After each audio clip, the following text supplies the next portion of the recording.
From the John DeVita Broadcast Center, welcome, ladies and gentlemen, to another broadcast of Armchair Experts with Jim Leon and Rich Massaro on the Windy City Hometown Entertainment Network and Jack FM 89.7 WRHS FM Norwich on Wednesday, July the 26th, the year 2017.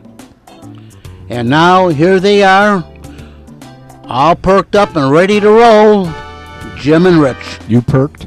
I'm perked. You're perked? Okay. I thought for a second we had new theme music. John, I had found a video clip, and I'll have to share it with you later of a polka band doing AC/DC's "Highway to Hell." You'd find it amusing.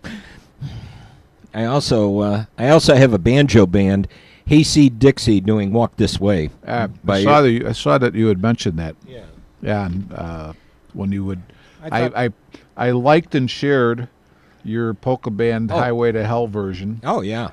And I think there was a few other people who sort of thought it was they liked it. So what I was looking for with them, and actually looking for online, because it's my favorite AC/DC tune. I was hoping they had a version of "Dirty Deeds Done Dirt Cheap." I think that one would have been priceless for the polka band. Oh yeah, yeah. Oh yeah, would have been. I guess would have been nice. Yeah. So, John, your favorite basketball player is going to be employed next year. Yep. Yeah, I heard something on the news about it this morning that he's going to be a free agent somewhere or something. No. He looks like he's going to the. He's reportedly going to the Cavaliers. Yeah, but John's right. He's a free agent. Yeah. He was. Yeah. It's expected to be. The deal is expected to be finalized and announced officially today. This is $2.1 million. That's a little bit short of the max deal that he was hoping for. About 16, 17, $18 million short of that max deal. Now, it's kind of interesting. Yeah, it's kind of interesting if Kyrie Irving is gone. Now suddenly Rose's. Well, Jim, look at the. I don't know if it's in the paper you have open, but the today's paper, in Joe Colley's story about this, or no, not in Joe Colley's story. I'm sorry.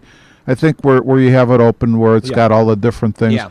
It says something about LeBron James. I don't know. He texted, tweeted, whatever. But I didn't really understand the gist of his of his comment on the tweet or whatever he did. Do you see that? Yeah. What does it say again? He posted a message on Twitter with 5 rose emojis and the words "Let's rock G." Yeah, that was what threw me off. Let's rock G. I don't know who G is. Who's G? Unless it's Dan Gilbert that he's talking about. Maybe so. Who's the owner of the Cavaliers? The owner of the Cavaliers. It's really gonna. It's interesting. He's there right now, based on their roster, as a backup. But if they trade Irving, I think it's a pretty good indication that they are afraid that Irving, that he means business. Or it could be, let's put it this way, it could be to call Irving's bluff and say, well, okay, you want us to trade you? We got somebody to replace you, so now where do you want to go? And we're going to do what we want to do. But the Joe Colley had said in his column, or his story about the Bulls, that Jimmy Butler had somehow arranged with either Kyle Lowry from Toronto, or Kyrie Irving from Cleveland. Yeah, I'm just to get those guys to come to the Bulls. I'm just glancing at the article. I have to laugh though. I mean, maybe Lowry would come, but I don't. Cleveland. At least my impression is they still control Kyrie Irving. Yeah, they're not going to trade him to the Bulls, especially if Jimmy Butler was still there. I mean, then you're starting to talk about a team that's got some a little bit of pizzazz to it, and could be you subtracted something from your lineup, a really good part of it. You put it on another team's, another club, and you know what? Now you may have some problems. Now, yeah. So that wasn't going to happen, I don't think. No, and it's interesting too. You've got Rose now with the Cavaliers, and there's at least two or three times I've heard the story from different people, or attributed to different people, that what year would it have been? 10, 12? That what? I'm trying to go back and think what year it was when LeBron was in the market. That he sent people. He had some guy looking for a house here. Oh, LeBron James? Yes. He had some guy looking for a house here. And Rose wouldn't pick up the phone to call him and say, great, hope you're here, do this. And at that point, it was, well, if the main guy here isn't interested in me, why should I be interested in them? Where did you hear this, though, Jim? There's at least 2 or 3 times this is floated around. Oh, okay. I never that's the first I've heard that he had somebody looking for a house. Yeah. And you know what though, Jim? I don't believe. I always thought I don't necessarily believe stuff like this either, but it's interesting. Now. I've said this on the show. I think to me this would have been a logical place for LeBron to go because he's always compared, especially here, negatively to Michael. So I think it would have been a good move on his part. So. In my own heart, I could say, "Oh yeah, I'd like to believe that because I think that would have been a smart move for LeBron." But I think in reality, after he jilted Cleveland and got a really nasty reaction in his home state, I think when he moved, I think in his mind he was always going to come back to the Cavaliers. I think he was, and the deal was, I'm going to stay here forever, and I think forever is going to be after the 17-18 season. Yeah, right, forever. Yeah. 18-19, he's going to be a Laker. No, I think it makes total sense for him to be a 76er. I mean, you're talking about a ton of really young talent that he can embellish. You'll have Lakers are starting to get to that point too. Well, I don't know if they're quite. I mean, you have Joel Embiid, you've got Markelle Fultz coming on, you've got Ben Simmons who's going to make his debut. You've got the other kid from Chicago, the big guy. What's his name? He's been injured. Can't think of who it is. Yeah, I just went blank.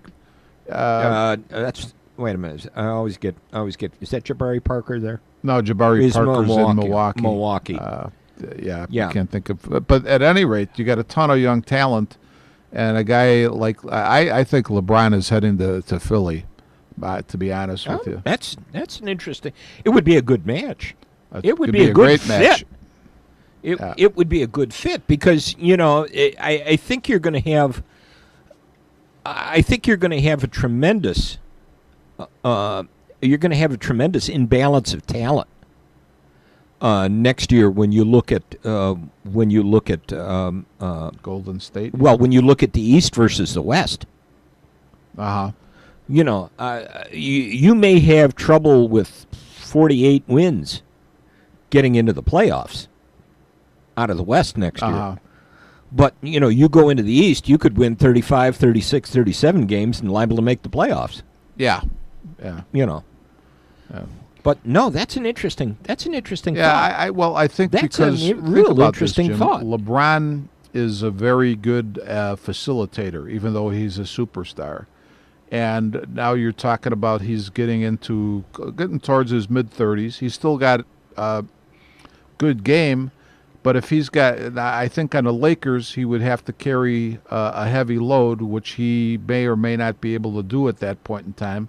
But if he goes to a team with a lot of young talent, he can facilitate. He can sort of watch his minutes because there'll be other good talent around him, and he can help that good talent, nurture that good talent. So I think Philly might be a likely spot for him. Okay. I don't think he'll be back in Cleveland. I don't think so. And I think he's unhappy with. It's interesting. Superstars will be knocked because they're perceived to have too much say, but obviously he thought that the people in the front office that had the say so were doing a good job, and they he get was rid of the unhappy GM. that they're gone. So yeah, and they get rid of the GM. yeah, Should be interesting to see. No, that's an interesting thought. Philly. yeah. Everybody keeps saying, "Oh no, he's going to go west. He's going to go west. He's going to be a Laker." Lakers have some talent. Yeah, they do. They have some young talent, and it would be interesting to see how that fits in there. Yeah, I don't think their young talent at this point is as solid as the. I think Philly by the time what's LeBron will play this year, right? Right. In Cleveland, and Right. then he's ready. He can go. He can opt out. When he's ready to go, a lot of Philly's talent will have. You'll see how well they've come along, and I think that might be a place for him to go. Mm-hmm. So Okay. All right. What else do we want to talk about today? Cub Sox? yeah, I was gonna. We had texted back and forth, and I guess this is We've gotten what we laughingly refer to as show. That was like the shortest show prep. Show ever, prep. but Now- it was now the it's- longest show prep we did in a year. Yeah, so, It was about what 4 or 5 text messages. 4 or 5 Ben? text messages was it. Yeah. What do you want to talk about tomorrow? I just think I was going to say this to you, Jim. Almost everybody I know, with one exception, is a meatball sports fan. Great guys, but meatball sports fans. Now, the one guy who's we always kid around about, and I don't mean this sincerely, but we like to bust his onions, who is actually a meatball, but probably not a meatball sports guy, is Jimmy Sunshine. Jimmy Sunshine. Jimmy Sunshine actually... He tries to be He meatball. actually gets it. He tries. Well, to be, he does also try to be meatball about a lot of things. There's no question. That's his That's his- MO. Yeah. But I haven't gotten the reaction because I haven't seen him. I didn't see him today. But when the Cubs Sox series came up, I texted you. The Sox will give the Cubs a hard time. And then today, they had some of the stats. The Sox have done really well against the Cubs at Wrigley over the years. I really don't get into those stats, but that's the fact. But the reason I thought the Sox would do really well against the Cubs is what I always like to look at, and it's easy to look at because both teams are covered here, so I know what's going on. The Sox just came off of a 9-game losing streak. Oh, yeah. Okay. Yeah. The Cubs started off the second half really hot. Yeah. What I would say, you're talking. I don't care who's good and who's bad. Yeah. You're still talking major league ball players. So my feeling was coming into this series, the Sox were ready to win a few, and the Cubs are ready to lose a few. Yeah, so exactly. That's all I'm looking at. Yeah. And, I mean, this is probably a dangerous time to catch the White Sox. Yeah, it's a real dangerous time. Because you're coming off a real god-awful stretch, Right. and your manager used to be over in the other dugout. Right. There's some motivation there too. Sure. And this series, motivation usually, I'd say almost always goes to the Sox because in this town, they are definitely second banana to the Cubs no matter what. Yeah. So Yeah, and I mean when you see a quote from Matt Davidson saying this is the closest we're going to get to a playoff game for a while, yeah. or a playoff series, there's a lot of motivation and a lot of emotion Yeah. that's going to be in this game. Even though you may look at the game and say, well, they're professionals, they shouldn't be this. Oh, it's the middle of the season. That would be meatball. That would be meatball. That would be meatball. They're human beings, and they, Rick Renteria. I would say when you read what he says in the paper, how many thousands of games has Renteria participated in as a player, a manager, a coach? So part of what he says about sort of, hey, it's that old it's another game thing. part of that is true, but there is another part of him that's probably saying, "Boy, would I really want to take it to these guys." Sure, so there's a little bit of both of those things. Sure, Yeah, is it another game? Sure, because there's a lot of games that he's participated in, but there is a little extra motivation because of the way things played out between he and the Cubs, and I think he understands it from if he could step back, which I'm sure he's done. I think he understands why the Cubs did what they did. But, when you look at it, it's you personally. The Cubs said, we don't think you can do it with this team. We're getting somebody else. Yeah. That's some personal motivation there. There's motivation there, and he deserved better. Yeah, no, he's a good baseball guy. He's a good manager. I think he's a good guy to be where he is now. Yeah. Will he see this fruit? Will he see this whole rebuild all the way through? I don't know. Well, Jim, I think both you and I maybe it hasn't been you, but I've talked about this with other people, and I really think that. My buddy, I don't think you've met Jerry Pestowski, but we run the softball team together, and Jerry's a big Sox fan, and he has said to me on more than one occasion, he says, I think the Cubs would have won the World Series with Renteria as manager. I think they would have, too. I agree with him. I think they would have. Yeah, I agree think with they him. would have. And actually, I don't want to bring the whole Madden thing up, but especially, well, no, I'm not going to say that. But in terms of the way the series was handled in terms of the pitching, it might have even been a little easier road with Renteria as opposed to Madden. I'm not. You can't say that for sure, but that's a possibility. No, you can't. You can't. And I'm not knocking Joe Madden. I mean, very good manager. And I mean, I still go back to that quote of his from the seventh game when people were criticizing the pitching changes. He did, come out very simple and say, "Well, there isn't a game 8." Yeah, that's true. That's true. You had to roll the dice. Right. At that point. You're going to get I think, actually, Jim, the way that game went, he probably would have he had a plan. Now, even if the plan would have been totally smooth, I think people still would have questioned. I myself, as I watched that game, when he took Hendricks out, mm-hmm. and then when he took Lester out, mm-hmm. even before the ultimate drama of the game mm-hmm. played out, I'm like, why is he taking these guys out? Yeah, they were both doing well, and the Hendricks move was the first one that made me kind of go, what? Yeah, but that was the plan, and it worked. Worked out. So it all worked out.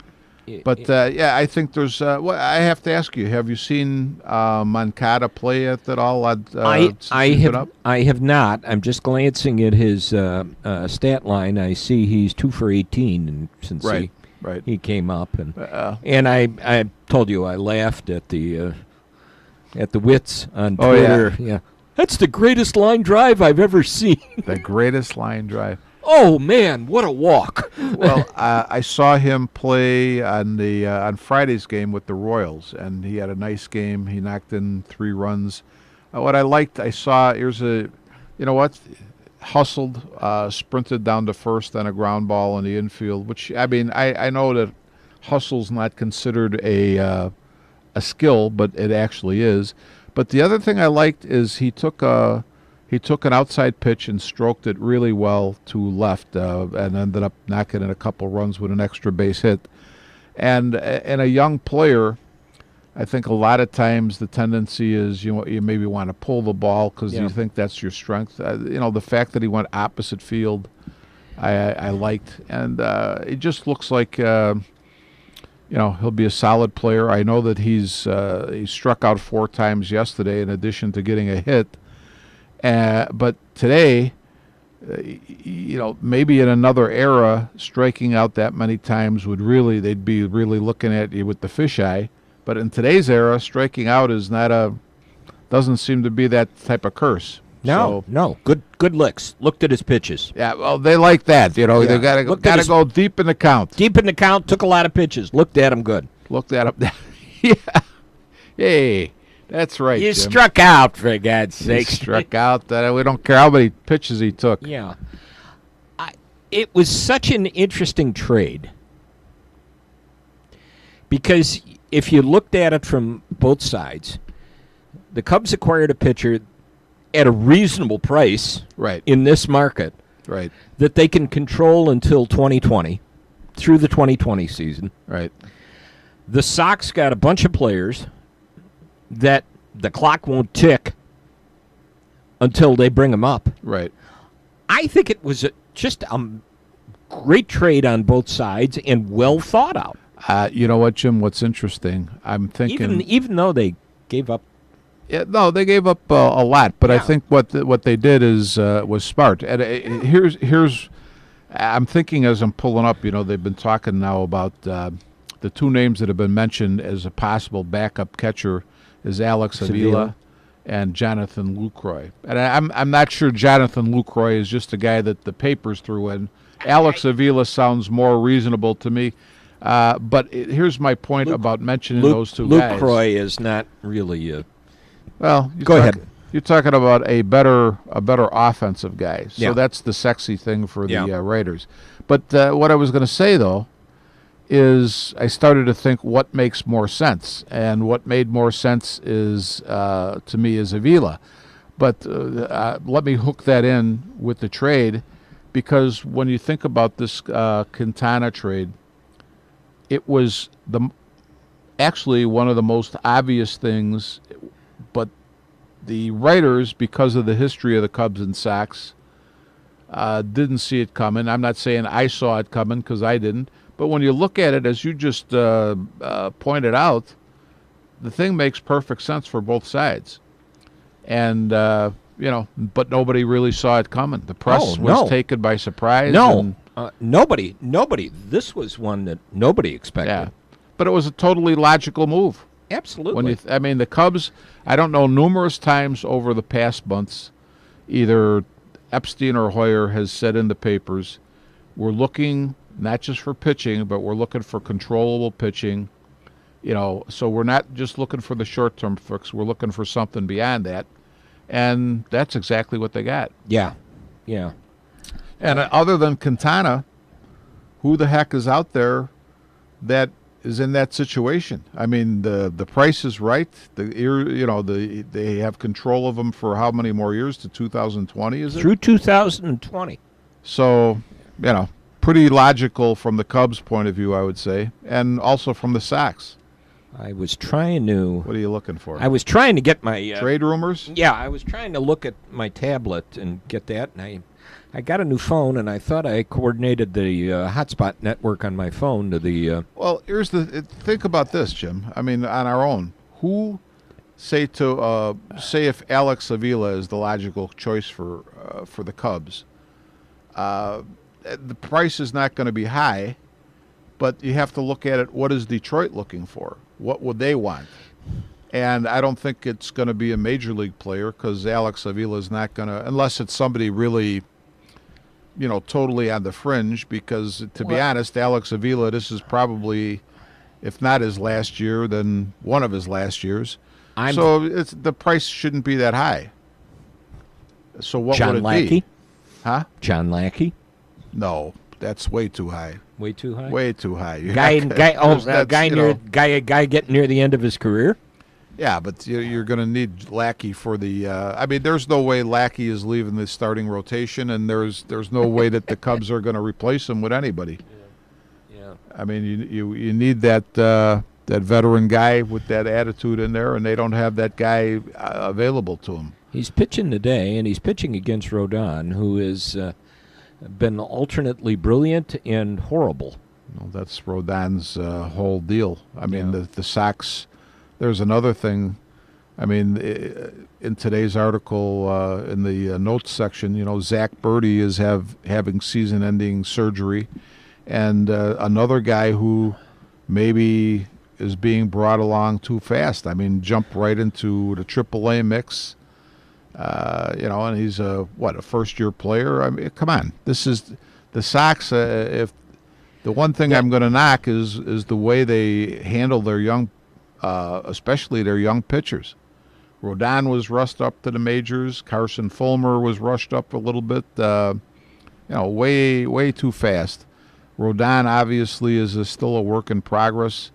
As they describe him in the article, a lights-out slider. Yeah. But his location is not there. If he had 2 or 3 years in the minors to work on that, by the time he got to the majors, it would be there, and you'd see a guy who could really contribute to the big team. Yeah. So it's I just think it's the Sox are handling some of these guys a little bit goofy. Just glancing down, I see a couple of ex-Cubs involved in a trade yesterday. Oh, yeah. Who did Royals got Trevor okay. Cahill, Brandon Maurer, and left-hander Ryan Butcher from the San Diego Padres for Travis Wood and Matt Strom, 18-year-old minor leaguer infielder Asturi Ruiz, and Cash. The Royals have sort of been amazing. They started out as they were way on the bottom of the standings. Yeah. Game and a half behind Cleveland right now. What's interesting about teams like the Royals or the Cardinals, those are two I can think of. Those guys usually have a way of hanging around. They're just steady as you go. They don't get too up. They don't get too down. They just keep playing it one game at a time. They play solid baseball, which helps. And they're never far out of the running. Right now, the Royals are leading the wild carder. Yeah, At least, Jim, there's another thing. I read an article about a month and a half ago where it was one of the USA Today writers for the Sun-Times saying, the National League West, I mean, that's, they're romping and stomping. You got the Dodgers and you got the Diamondbacks, you got the Rockies. And I think at that time, the Dodgers weren't even leading that division. And now, if you take a look, the Rockies and the Diamondbacks have fallen back because the Dodgers have been so hot. But they are, put it this way, the wild card is not out of reach for teams in other divisions now. No. I mean, Arizona and Colorado are leading the wild card race. The Cubs are 5.5 back in that, but they're a half game behind in the Central. Yeah. So this is one of those races where you can look at some of the stuff and say anything really can happen. Definitely. Houston, I've been waiting for Houston to be this way for about 2 or 3 years now. Mm-hmm. Now, the with the shortstop being injured, Right. whose name just escaped me? Correa. Thank you. Yeah. Terrible. I'm forgetting names like that. John's laughing at me. Yeah. John's laughing at me because he's forgetting names too. Oh, yeah. Age. Age? Yeah, it comes with age. Oh, Yeah. okay. Well, I have it to look forward to. So what you talking I've about been the Houston Astros? Yeah, the Astros. They seem to be going along. They seem to be still going along even without that. They beat the Phillies yesterday, 13-4. Of course, everybody beats the Phillies. Yeah. But you look at it now and you say, yeah, on paper, and you look at the runs they've scored and whatever it is. Yeah, you got to look at it and say Houston, Los Angeles in the World Series. Yeah. I wouldn't. That would be way too. I mean, people are. Yeah. That would be extremely logical looking at it right now. But then again, the game has never been known for logic. No, and I just saw that the Dodgers are losing Clayton Kershaw for probably 5 to 6 weeks. 4 to 6. 4 to 6 weeks. 4 to 6. That's no real timetable has been set. So my point would be at some point, the Dodgers they may keep moving on, but you're definitely losing a little air from the sails when you lose a guy of that caliber. 15-2. My God. Yeah. Now the question will be, will the Dodgers make one of them last-minute panic deals at the deadline? Well, Since the deadline is, let's see, we're what day today? We're on the 22nd as we're talking here. No, we're the 25th. 25th. Oh, I'm looking at August. See, Yeah. you confused me, John. So we got it's a week from yesterday. Week from yesterday is the trade deadline. My question would be is who's really out there that was That's the to question. be gotten. That's the question. I remember when the Rays came into town, and people are saying, oh, Chris Archer is a possibility for the Cubs. Well, the Rays are, 3.5 back in the American League East, so they're trading nobody. If anything, they're looking to trade to get somebody, not to give somebody back away. Right. 3.5 back in the East and a game out of the wild card. Now we got to start looking at the wild card. Yeah. So they're still in the middle of it. Oh, the Rays are, they're definitely contenders. They got a solid team, and Archer would be a great guy. But what kills me about reading some of the sports writers, I guess it's just maybe the right. I'm not going to call them meatballs, but it's meatballish stuff. You start talking about Chris Archer, who's a young guy, just a great guy, and a good teammate, a good pitcher. The Rays are just going to give him back to the Cubs because the Cubs need him? No, the Rays need him, so he's going nowhere. Mm-hmm. I mean, maybe if the Rays were like the Marlins, maybe the situation's different, but that's not the situation there. No, that's not. Break time.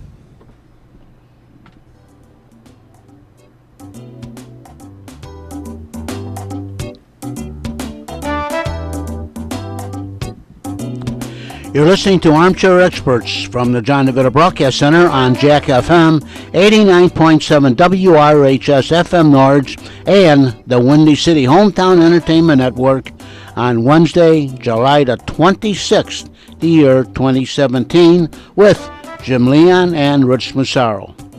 And this is Jack FM, 89.7 WRHS FM, Norwich, Illinois. And now, back to Armchair Experts with Jim Leon and Rich Massaro. And we're still perky, too. Yeah, perky. Yep, that's us. What do you think of interleague play? What's your opinion of interleague play? Interleague play? I mean, I'm used to it now, but I personally, I think the fact that remember at one point, and I don't know how long ago this was, because now they've incorporated just into the regular schedule, but didn't they used to take, say, a week or whatever, or it was a series? Couple of weeks. There would be the Cubs, Sox, and then it was, and a lot of it was stuff that was sort of logical rivalries. Right. And I could see, not doing that because you don't want the Cardinals to play the Royals every time there's interleague. You don't want the Mets and the Yankees because it possibly could start to be a little unfair depending on the strengths of the teams. So why, if I'm the Yankees, why am I always playing the Mets? Because the Mets are stronger than if I played the the Marlins or something. So the fact that they've sort of mixed it in as part of the regular schedule, I think, is a better idea than what they had. But I still like to have the distinction between the two leagues. I know people said, well, look, Quintana came in and he was really brilliant versus the Orioles, almost as if he had never faced the Orioles. Yeah, in reality, he had faced the Orioles quite a bit. Yeah, he's used to them. Yeah. That was no big deal. But as I'm glancing down the scores from Monday, Sox versus the Cubs, Cleveland versus Cincinnati. All right, you might have a little Ohio pride there. But can anybody get excited about Miami versus Texas? Yeah, Houston versus Philadelphia, the Dodgers versus Minnesota. Well, I think the point is well taken. I mean, you if you're really a baseball historian, you could go back to 1965 and say, hey, yeah, I remember when the Dodgers played the thank you, John. Dodgers played the Twins for you having hot flashes, John. He's picking up the fan in the World Series, but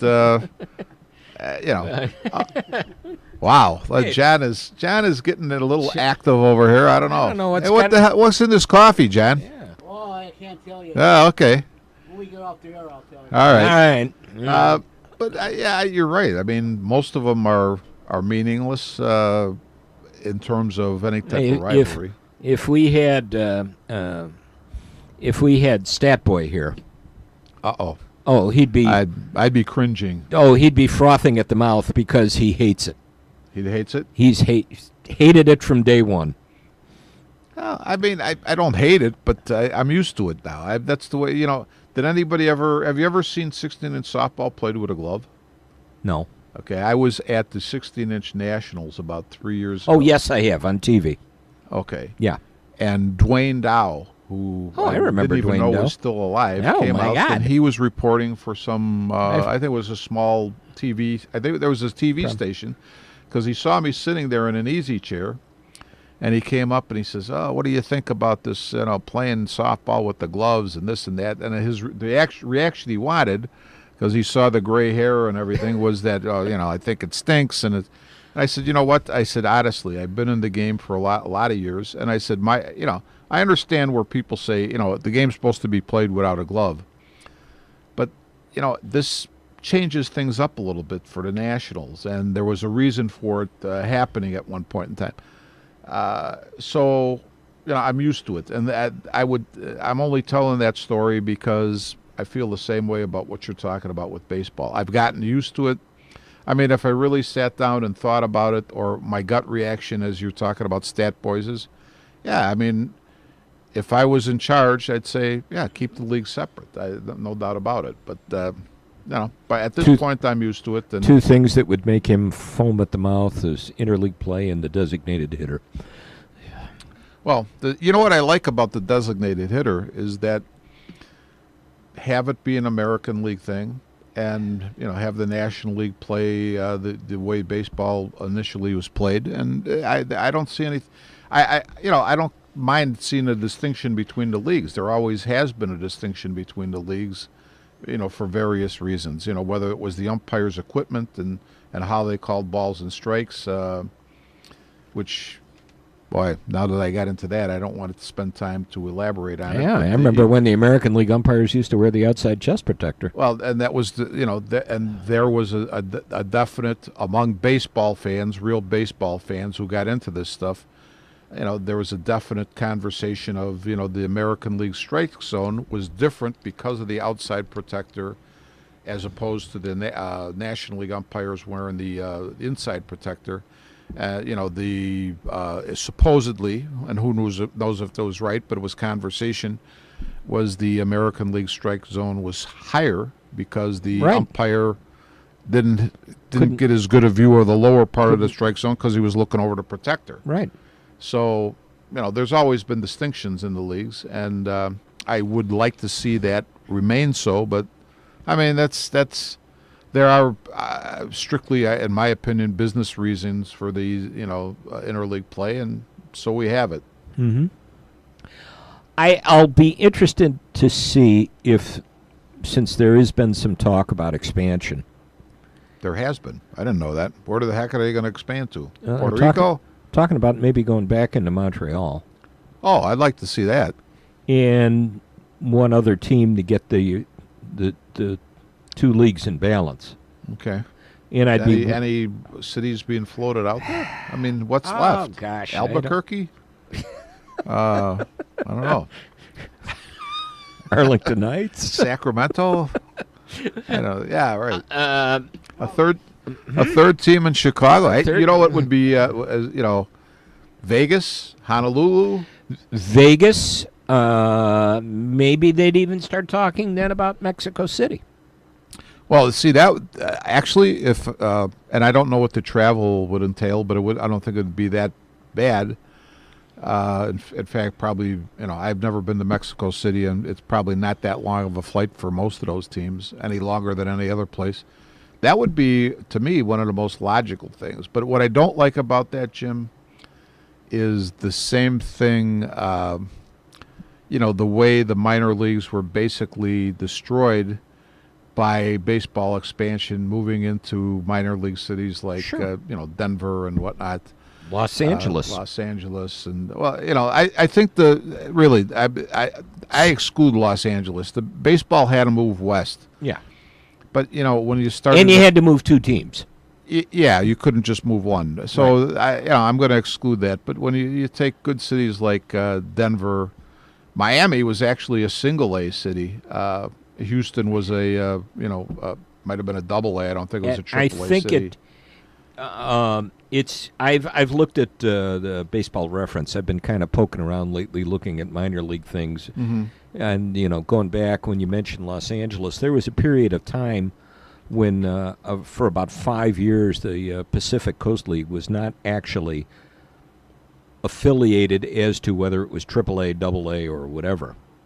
Oh, what years were those? That's interesting. 52 to Oh, okay. 57. I Okay, think. that okay, I could see that. I thought Yeah. you were talking maybe more recent. No. Okay. No, I mean now the Pacific Coast League is nothing like it was, and I don't even know if there's any teams on the Pacific Coast that are in the Pacific Coast. maybe Sacramento got a maybe team, s- maybe or I can't Eugene, even remember. possibly. Yeah, some something like that, Oregon team. Tacoma. Yeah.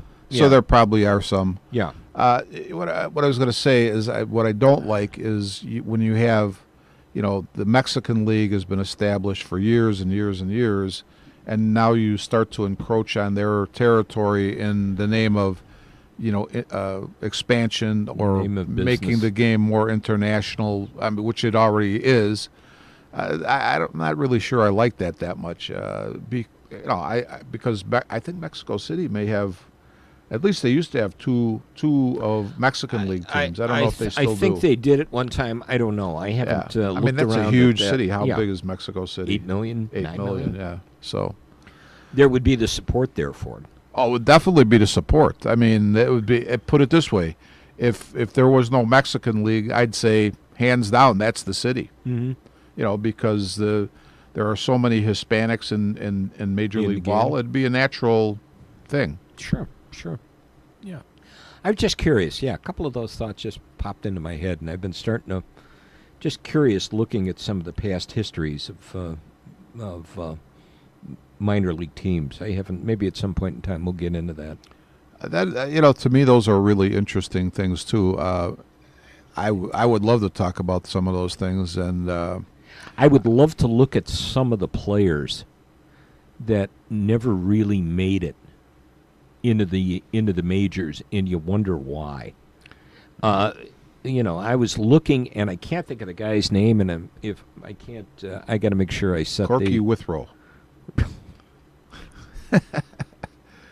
There was a guy in the Pacific Coast League who seemed to be a great player, and this was back in the 50s. Steve Bilko? Well, Steve Bilko. Steve Bilko hit like 55 home runs one year. Yeah. But there was another guy. Okay. And it's interesting because you can look at the names on baseballreference.com, and if they're bolder print or bolder type on there, they've had major league experience. Mm-hmm. Those without were minor leagues, strictly minor leaguers. And there was one guy out there who always seemed to be a good ball player, 285, 290, 300 hitter, played a lot of games, and I've always wondered, gee, why didn't he get his chance? Yeah, think about this, Jim. I mean, this is the same subject, but this, and I'm only bringing this up because you brought this up, and this has been on my mind. The other day, I was talking with somebody about Tim Anderson, the White Sox shortstop, and I said, this is another shame. Now, what would have happened? And it's a little bit different, same subject, but just a little bit different twist on it. Back when you had, say, 16 teams, let's say, so the Sox, if they would have had a guy like Tim Anderson, they would have had a veteran guy playing shortstop. Tim Anderson would have played, say, 4 or 5 years in the minors. He would have come up at maybe 25, 26 instead of 22, 23. And probably all of the things that he needs to get out of his system as a ball player, he would have been a more polished player and come up ready to be a major leaguer and not have to have, mental health days and stuff like that, which, is part of his routine now because, he makes some errors. He's been in a funk with the bat. He's getting paid $25 million even.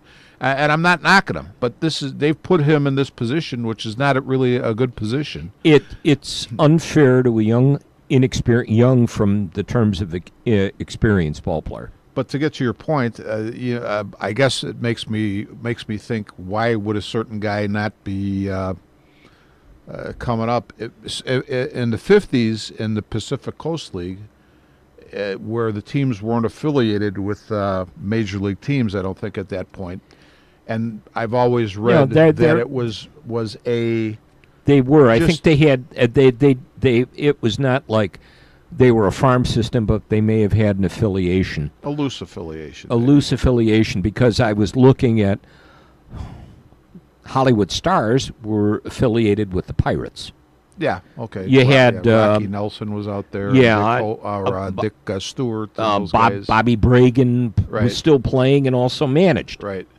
I think what happened is that the Pacific Coast League, because of its history, was at one time looked at as, say, between AAA and the majors. It was a little bit cut.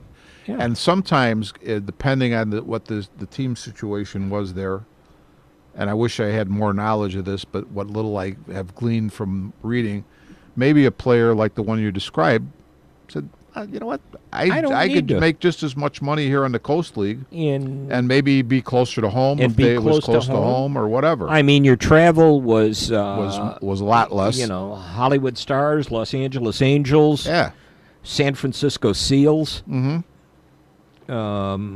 San Diego Gulls or whatever they were. Seattle Rainiers and Tacoma. I don't remember what they're, but it was strictly up and down the West Coast. I think at one point maybe Salt Lake City and Albuquerque came in, and that wasn't that much different. It may have come in later.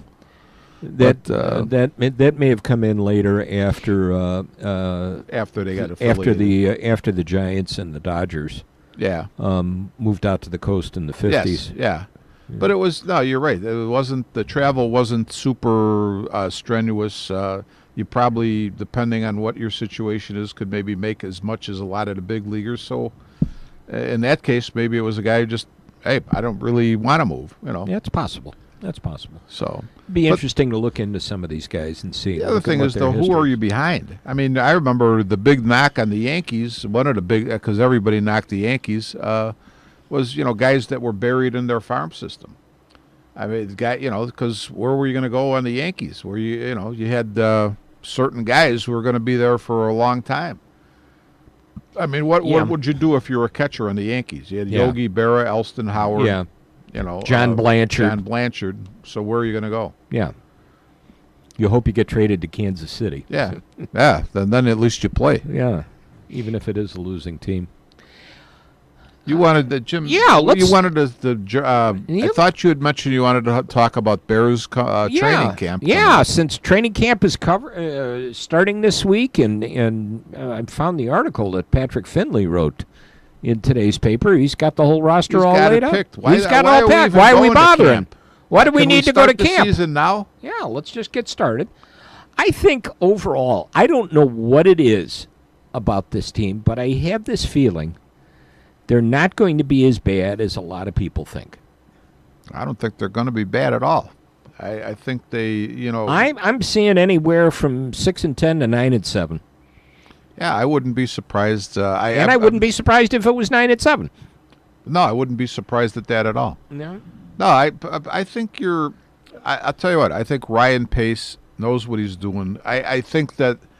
I don't think that he's affected by the pressure of, say, from outside, the newspapers and other media. But I think there's a pressure on his own internal pressure that wants to do well. And, I think he's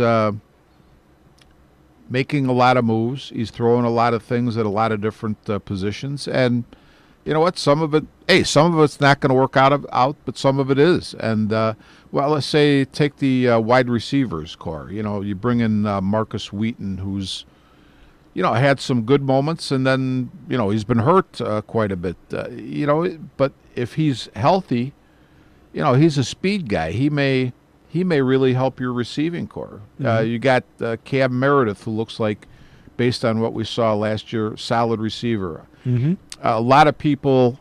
Kevin White, if Kevin White can stay healthy. Yeah, I mean, they're throwing Kevin White out, because he's had injury problems the first 2 years. There's guys in all of these sports who I was reading about somebody the other day, and it's not going to come to me. First couple years had injury problems. After that, never an injury again. Let's hope for that with Kevin White. I talk to people have a tendency, they really like to knock, and when something goes wrong, they really like to knock. It's unfortunate that Kevin White's been injured for a couple years, but I think the guy's still got a huge upside. I think so too. And I think the other question is going to be, since he's already Patrick Finley's got him on the bubble, is what's Victor Cruz like? I think they're just hoping Victor Cruz is going to come in and, almost like a teaching pro. Yeah. And I really think when you look at the other guys in the bubble, depending on how this whole thing shakes out, unless Cruz has really gone off the deep end and his talent is not what it should be, I think he maybe makes the team, and hopefully as a steadying influence, if that's the type of guy he is, on the other receivers. Kendall Wright had some decent time in with the Titans. Yeah, no, I think with the potential is there. I think I actually found myself calling something that I just took off the top of my head. I had said it with the tight end situation that Zach Miller might be on the bubble, and Finley agrees with me. Yep. But, I mean, it's logic. When you think about it, it's sort of logical. You spend a lot of money to bring Deion Sims in. You draft a tight end with your second pick. And you have some decent guys who were already there in the mix. I'm not saying they're all pros, but they're decent. Zach Miller is a guy with his injury history and probably what he's making. It'd be a logical guy to say, I don't even know if he's a bubble guy. He may be gone already and just not know it. Mm-hmm. Daniel Brown might be the logical one to keep if they're looking for a third one, because he's 7 years younger than Miller. Yes, and I wouldn't throw Broniker out of there either. I think he's got some upside. So, and you know what? That's not to denigrate Zach Miller. Zach Miller's an excellent talent. Yeah. He's just had some really horrendous luck with injuries, and he's still recovering from foot surgery. So, he could. He could be the one, just the odd man out here. Yeah. That happens. And somebody, believe me, he'll be picked up pretty quick. So, Trubisky get to see the field this year? I assume he gets to see the field at some point. Mm-hmm. You can't listen to the controversy or potential controversy that the paper wants to create. You have to say, if Trubisky steps on the field, say we're winning in a blowout, or we're getting beat in a blowout, or the situation is right, and say Trubisky comes in and he looks good because the situation is good for him. Then you'll have the papers drumming up a situation that probably doesn't even exist.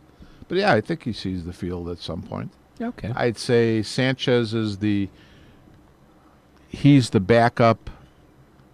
If the Bears are doing well in the season and they need a backup, it's Sanchez. If it's the going to be Bears are Sanchez. not going to be a playoff team, yeah, then you'll see Trubisky. Yeah, I think so. And Trubisky will get the opportunity. What's interesting, Jim, about the media and people who talk sports is look at a guy like Sanchez. He's actually had some really nice years to kick off his career. Yeah. And obviously teams see value in him because he's into his 30s. I want to say he's maybe 32, 33. Yeah, I think teams so. still choose to sign him. So you can't. Not saying he's going to be the quarterback by any stretch, but he's a good guy to have. I'd say. Yeah. Interesting little thing he put in here that as far as the quarterbacks, the big number 11 regular season passes attempted by Glennon since the end of the 2014 season. Okay. Is that? Or are you looking at it kind of the same way I did? All right, so. No, obviously he's not the only one who knew this. The guys who decided to cite him knew it too, and that didn't bother them. And it's their jobs, not Finley's. So. Yeah. And I mean, it was obvious by the terms of the contract that they gave him, it was going to be a low risk, a 1-year deal. Really, well, essentially it's a 2-year contract, but $14 million, $16 million is guaranteed, so essentially a 1-year deal. Well, he's got his mind right since the draft. I know he was a Oh, little yeah. upset Yeah. after the draft, but you know what? He's somebody has talked to him or he's thought about it himself, and say, hey, look, this is what I've always wanted. I'm going to be the starter here, and I'm really in charge of my own destiny to a certain degree. If I play well, then whatever. I mean, if the Bears decide to move me, I'm a proven quantity now. I showed that I could start and do well. Or if they want to keep me, I'm good with that. I would think any professional who's not like an established star or something that's the way you sort of have to think. Yeah. If I do well, I stay. If I don't do, or I might go. I could go or stay either way. Yeah. Yeah, I mean, there'll always be the buyout. Yeah. Hey, talk about a guy who made out well. Going back to a different sport. Every beginning of first of every July when Bobby Bonilla gets that check for $1 million or whatever from the the Mets. The Mets. Yeah. Yeah. They just said bye. Bye. But no, it's. I think the Bears should be. I'll. You know what? And this year, I should have a chance to watch their games actually, and I'm looking forward to it. I like the running back trio at least right now: Jordan Howard, Langford, and Tariq Cohen. Mm-hmm. You have to wonder out of the ones that he's listing on the bubble, Kadeem Carey, Benny Cunningham. Cunningham's upside is he's a good kick guy. returner guy. Yeah. Which made already me have Thompson, right? Who's a good kick returner. Deontay Thompson was a good kick returner. Yeah. I think he's still here. He's a wide receiver, I think. He's on the bubble. Should be on the bubble. He's on the bubble. He's got Finley's. He's on Finley's bubble. So he's on Finley's bubble. So we know he's gone. I was kind of thinking. I was kind of wondering if Tariq Cohen was going to get the shot at the kick return job. Well, there's another guy that could end up wiping a couple guys out, Thompson and Cunningham. If he's a good return man, then those two guys are probably expendable and it won't make the team. Mm-hmm. And you know what?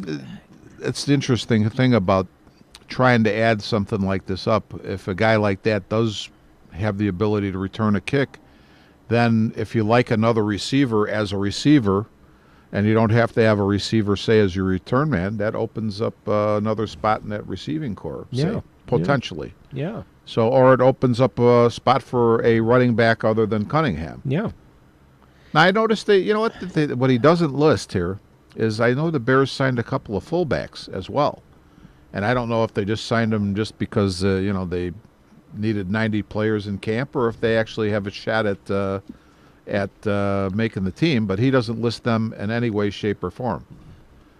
I want to say one guy came from the Lions. Is it? He's listing one as a running back, Michael Burton, who's listed on the 90-man roster as a fullback. Okay, that's the guy I'm thinking of. Wasn't there a rookie that's a fullback too? I thought maybe a free agent rookie. Nobody else. Just kind of scanning down the list here because you never know with training camp rosters. Yeah.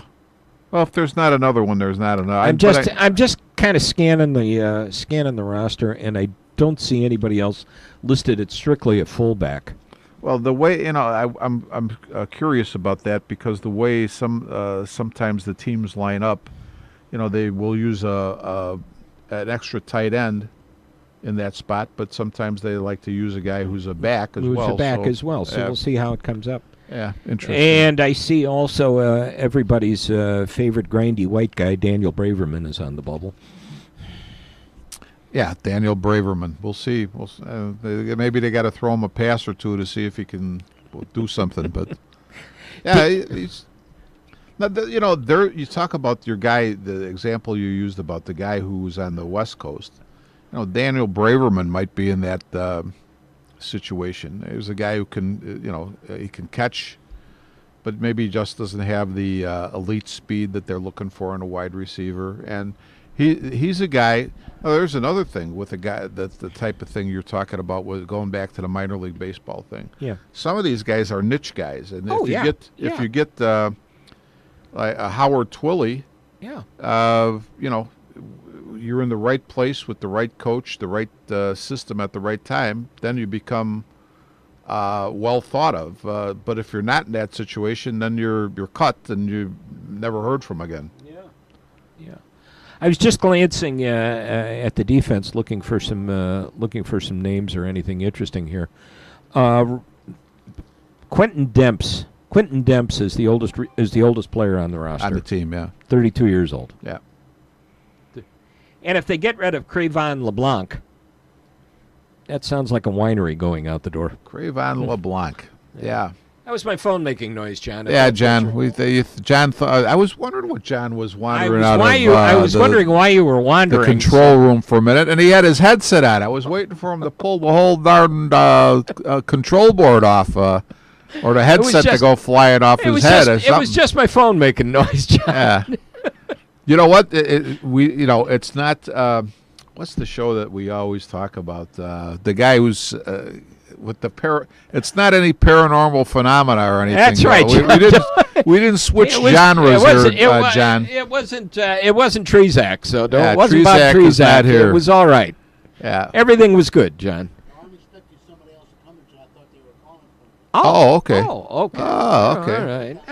All right. Well, I'll tell you, we'll move out as quickly as possible after the show, so she can sneak on in over here. We will depart now, as we've killed about an hour and change, and I can't think of anything else on my mind today.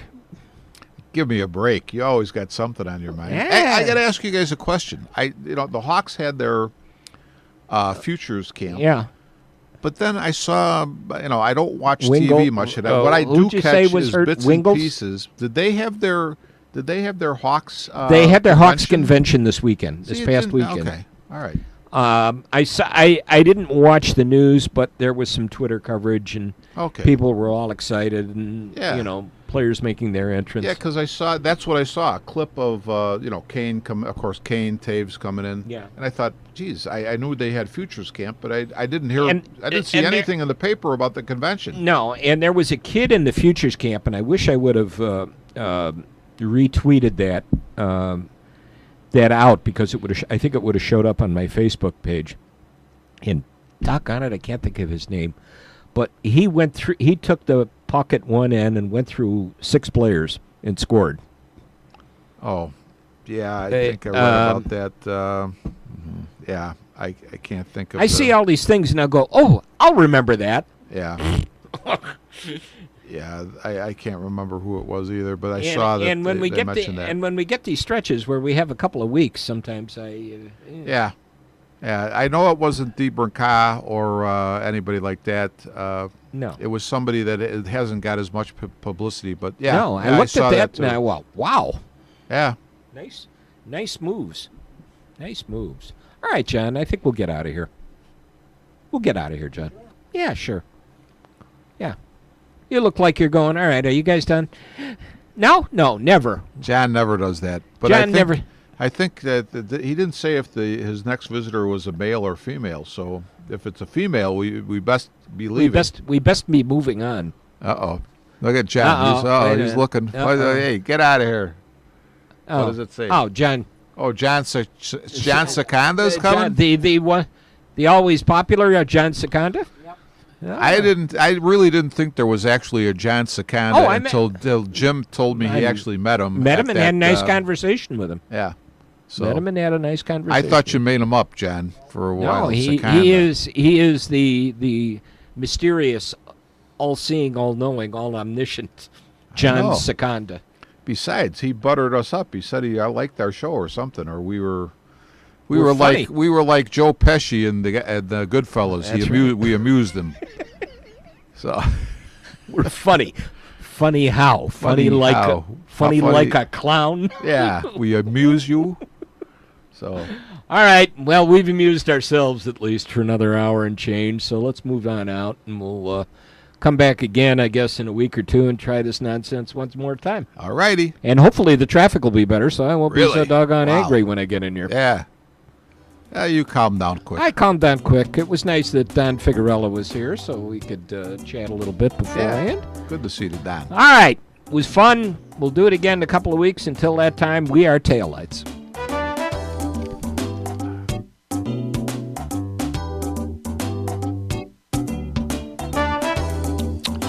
You have been listening to Armchair Experts from the John DeVito Broadcast Center on Wednesday, July the 26th, the year 2017, on Jack FM 89.7 WRHS FM Norwich and the Windy City Hometown Entertainment Network with Jim Leon and Rich Massaro.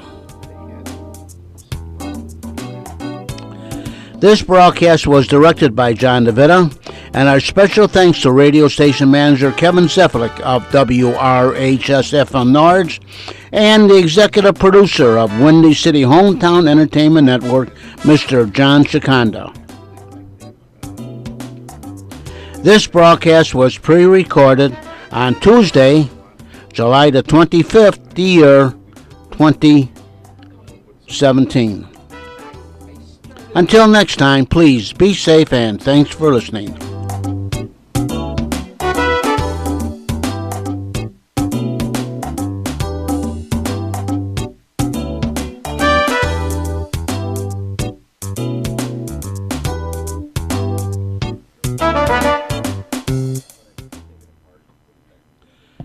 And this is Jack FM 89.7 WRHS FM, Norwich, Illinois.